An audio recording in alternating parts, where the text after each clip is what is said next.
अस्सलाम वालेकुम नाज़रीन, आज हम पाकिस्तान आर्ट गैलरी में मौजूद हैं। नाज़रीन, यहाँ पर हमारे शोहदा की याद ताज़ा करने के लिए यहाँ पर उनके मुजस्समे बनाए गए हैं। 1965 की जंग पर जो हथियार जो वाक़यात हुए उन सब के मुजस्समे इस आर्ट गैलरी में मौजूद हैं।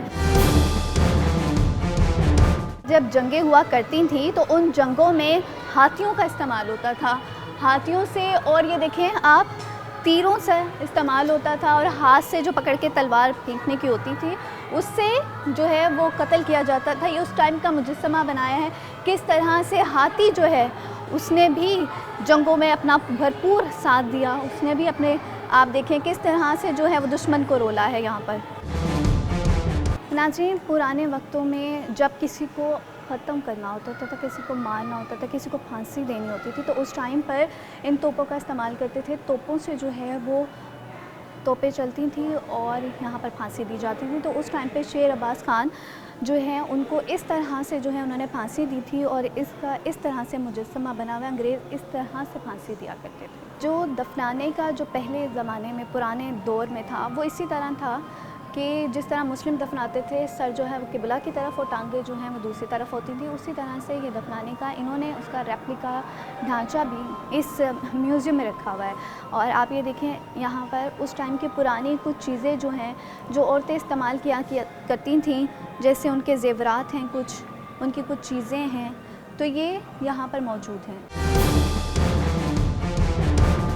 उस वक्त के दौर की अपनी ही बात थी, ना बुलेट प्रूफ जैकेट थी, ना गाड़ी थी, लेकिन अपनी हिफाजत के लिए और एक जोशो जज्बे के लिए उस टाइम पर इस तरह से लोहे के जो हैं वो जो अपनी प्रोटेक्शन के लिए हैं वो लोहे का जो उनका लिबास होता था वो लोहे का पहनते थे, ताकि उनके ऊपर जब तलवारें लगे, नीज़े लगे तो उनकी जो है वो हिफाजत हो सके।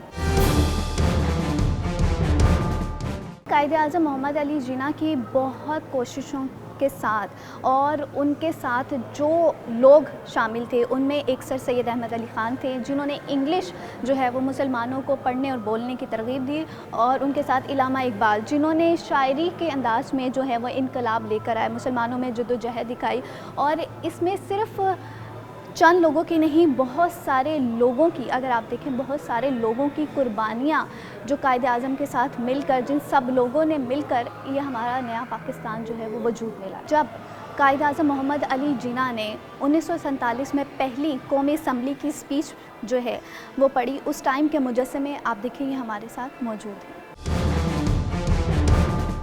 जी नाज़रीन, अब हम पाकिस्तान आर्ट गैलरी के उस डिपार्टमेंट में मौजूद हैं जहाँ पर, अगर आप मेरे पीछे देख सकते हैं, ये उस टाइम पर जो पाकिस्तान में इंडिया से माइग्रेट करके यहाँ पर आए थे उन लोगों की क्या हालत थी, कितनी मुश्किलात उन्होंने उठाई, कितने उनके लोग शहीद हुए, औरतें जिनको जो साजो सामान मिला वो अपने साथ उन्होंने लिया और लेकर आ गई, कितने लोग शहीद हो गए, कितने लोगों ने मुल्क की खातिर अपनी जानें कुर्बान की, और किस तरह से आप हमारे फ़ौजियों को अगर देखेंगे वो किस तरह से जो है वो अपने बुज़ुर्गों का, अपने माइग्रेट किए हुए हिंदुस्तान से जो आए हुए पाकिस्तान में लोग थे उन सबको किस तरह से मदद करके उनको उतारा। ये उस टाइम की वो दर्दनाक कहानी है जो मुझे देख के इतनी तकलीफ़ हो रही है यहाँ पर बैठ कर देख कर। अगर आप उस टाइम पर अपने आप को उस टाइम की जगह पर रख के देखें तो शायद आपके रोंगटे खड़े हो जाएं। मैं इस डिपार्टमेंट में आकर मुझे देख के, अगर आप देखें किस तरह से लाश है, किस तरह से लोग सजदे करें, जब अपना एक मुल्क मिलता है आपको आज़ाद होकर, अपनी जो उस टाइम की जो लोगों की फीलिंग थी वो अगर आप देखें तो लोगों की उस टाइम पे रोंगटे जिस तरह से खड़े हुए होंगे अपने मुल्क में आकर कदम रख के। ये उस टाइम की जो है वो पूरी हिस्ट्री यहाँ पर जो है वो इन्होंने दिखाई है, और ये उस टाइम की ट्रेन है जिस ट्रेन में वो आई थी। उस टाइम पे ट्रेन की हालत तो बहुत ही ख़राब थी, लेकिन इन्होंने बहुत रेनोवेट करके उस ट्रेन को यहाँ पे रखा है, और बच्चे बूढ़े सब अपनी जानों का नजराना देकर इस मुल्क को सब ने आज़ाद करवाया है। पाकिस्तान का एक बहुत बड़ा मसला है वो है कश्मीर की आज़ादी। नाज़रीन, जो अभी तक पाकिस्तान जो है वो इस जद्दोजहद में लगा हुआ है कि उनके कश्मीर को आज़ादी मिल सके। उस वक्त ये मुआहिदा हुआ था इंडिया के साथ कि जो इंडियंस कश्मीर हैं जो इंडिया के साथ जाना चाहते हैं वो इंडिया के साथ चले जाएं, और जो पाकिस्तानी कश्मीर हैं वो जिस हिस्से पे हैं वो पाकिस्तान को मिल जाए, वो पाकिस्तान का हिस्सा हो। लेकिन ऐसा नहीं हुआ और इस पर अभी तक जो है वो जंग लड़ी जा रही है। लेकिन उस टाइम पर जो है वो जितना हिस्सा अभी तक जो हमारे पास है, जो कश्मीर का हिस्सा है, वो कुछ जो है वो जवानों ने लड़ा और हमें हासिल करवा के दिया। वो उसमें है ब्रिटिश आर्मी के जवान थे, उन्होंने हिस्सा लिया, कुछ कबायली लोग थे, पाकिस्तान आर्मी के लोग थे, उन सब लोगों ने मिलकर जो है वो जितना अब तक कश्मीर आज़ाद हुआ है, ये इन सब लोगों की मेहनत और इन लोगों की बदौलत ये आज़ाद हुआ। उस टाइम पर राजस्थान जो है उस पर हमला करना बहुत मुश्किल था, क्योंकि हमें जो है वो राजस्थान के अंदर के जो है वो मामलात नहीं पता थे। तो उस टाइम पे राजस्थान का एक जवान जो है उसने पाकिस्तान का साथ दिया और उसने भरपूर वहाँ पर हमारा साथ देकर और हमें जंग में जो है वो कामयाब किया। नाज़रीन, ये जो आप मेरे पीछे देख रहे हैं जीप, ये 1965 की जंग में पाकिस्तान ने आर्मी से जो है वो ली थी। इस तरह से इंडियन जो है वो जवान जो थे उनको पाकिस्तान आर्मी ने इस तरह से अरेस्ट किया था। ये वो जीप 1965 की जंग में जो उस टाइम पे औजार इस्तेमाल हुआ करते थे उनमें से एक ये है कि सिग्नल कैच करता था। सिग्नल्स के ज़रिए हमें पता चलता था दुश्मनों का, और ये उस टाइम पे ये मैप जो हैं वो बनाए गए थे। ये मैप है उस टाइम के। उस टाइम पर ये जो हम फ़ोन इस्तेमाल किया करते थे, जो हमारे जवान थे उस टाइम पे जो फ़ोन जो टेलीकॉम यूज़ किया करते थे वो सब यहाँ पर मौजूद हैं। नाज़रीन, यौम दिफा के दिन 697 लामा जहाज़ ने अपना भरपूर किरदार अदा किया। इसने जो है वो यौम दिफा के दिन दुश्मन को जो है वो ऐसे नाको चने चबवाए थे कि वो वापस यहाँ से भागने पर मजबूर हो गया था। उन्होंने अपने सिपाहियों के साथ मिलकर जो हमारे दुश्मन हैं उनको ऐसे नाको चने चबवाए हैं कि उन्हें वापस जाने पर मजबूर कर दिया है। उनमें से जहाज़ एक ये भी है 090, जिसने अपना भरपूर किरदार अदा किया और यहाँ से दुश्मनों को भागने पर मजबूर कर दिया। 1965 की जंग में जो इंडिया के 3 टैंकर जो हैं वो हमारी पाक आर्मी ने जो अपने कब्ज़े में लिए, मेरे पीछे आप वो तीनों टैंक देख सकते हैं, ये वो तीनों टैंक हैं जो हमारी पाकिस्तान आर्मी ने इंडिया के तीनों टैंक जो हैं वो अपने कब्ज़े में लिए थे।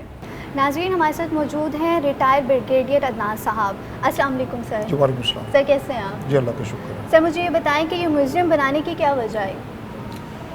देखिए जी, म्यूज़ियम बनाने की एक ही वजह होती है कि बेसिकली प्रेजेंट का तो हमें पता है, हम माजी का हमें पता नहीं होता। अगर हमें पता है तो हमारी यंग जनरेशन्स को नहीं पता। हम बेसिकली अपने माजी को म्यूज़ियम के अंदर, फिर म्यूज़ियम की किस्में हैं, कोई टेक्नोलॉजी का है, कोई आर्मी का है, कोई कल्चर का है, कोई स्पोर्ट्स का है, तो जिस नोयत का म्यूज़ियम हो उस फील्ड के अंदर हम अपनी यंग जनरेशन को बताना चाहते हैं कि जनाब हमारा ये माजी था, ये हमारी हिस्ट्री है और ये हमारा एक आगे जनाब अपनी परफॉर्मेंस रही है। और मकसद ये है कि वो पढ़ें, उनको पता हो, देखें कि हम थे क्या, हम क्या कर रहे हैं और आगे हमने किधर जाना है। अच्छा ब्रिगेडियर साहब, मुझे ये बताएं कि ये जितनी सारी चीज़ें हैं यहाँ पर म्यूज़ियम में, ये इतनी अच्छी तरीके से मेंटेन करके कैसे रखेंगे आप? देखें जी, यही काम आपने बड़ा अच्छा सवाल किया, ये मामूली बात नहीं है। देखें, म्यूज़ियम को बनाना तो मुश्किल काम है, लेकिन उसको मेंटेन करना, उसकी फंक्शन ये उससे भी ज़्यादा बड़ा चैलेंज है।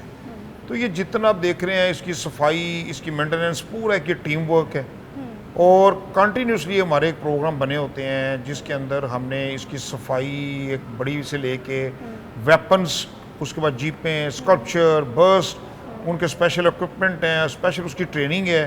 तो अल्लाह का शुक्र है कि वो तमाम चीज़ों को दिन रात जो हमारा स्टाफ है वो मेहनत करता है और हर एक की स्पेशलाइजेशन है हर चीज़ के अंदर। तो इस तमाम चीज़ों के बाद ये आपको इस हालत में नज़र आता है कि जी ये अल्हम्दुलिल्लाह प्रेजेंटेबल और लोग आके अप्रिशिएट करते हैं और चीज़ें अपनी बेहतर हालत के अंदर हैं। ब्रिगेडियर साहब, आप मुझे कोई 1965 की जंग का कोई एक अच्छा वाक़या भी हमें सुनाएं।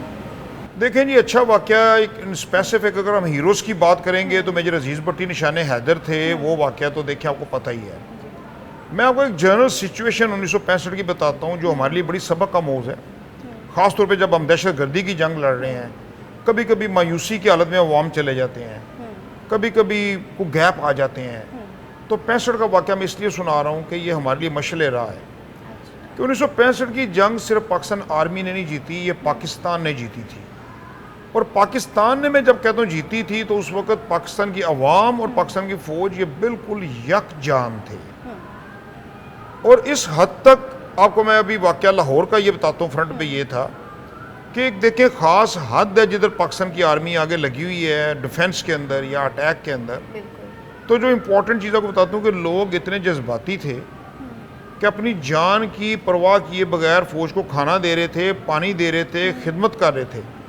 इस हद तक हो गया था कि उसके पास जो वेपन, किसी बंदे के पास तलवार आई है, कुछ छुरी है, कुछ चाकू है, कोई 12 बोर गन है, वो लेके घर से आके आर्मी की डिफेंस लाइन क्रॉस करके इंडिया में जाने की कोशिश कर रहा था। उसको आर्मी ने मना किया कि भाई आप ठहर जाएं, आप जज्बाती ना हों, जिधर आपकी ज़रूरत पड़ेगी हम आपको ज़रूर बताएंगे। मतलब ये इतनी खूबसूरत एक मिसाल है कि सिविल पॉपुलेशन फ़ौज से भी आगे जाकर दुश्मन का मुकाबला करने के लिए तैयार थी और उन्होंने मुकाबला किया भी, और वो हर तरह से उन्होंने पाकिस्तान आर्मी का साथ दिया। तो आज भी हमें उसी जज्बे की ज़रूरत है कि जिधर हमारी civil population, army, navy, air force, police, बाकी अदारे सारे यकजान होके हम हर तरह के फ्रंट के ऊपर जितने भी हमारे दुश्मन हैं, बेशक वो जोग्राफी हैं, बेशक वो नज़रियाती हैं, बेशक वो किसी और फ्रंट पे लड़ रहे हैं, हमें उनका डट कर मुकाबला करने की ज़रूरत है और इंशाल्लाह ताला हम फतह पाएंगे। बिल्कुल, बहुत शुक्रिया आपका।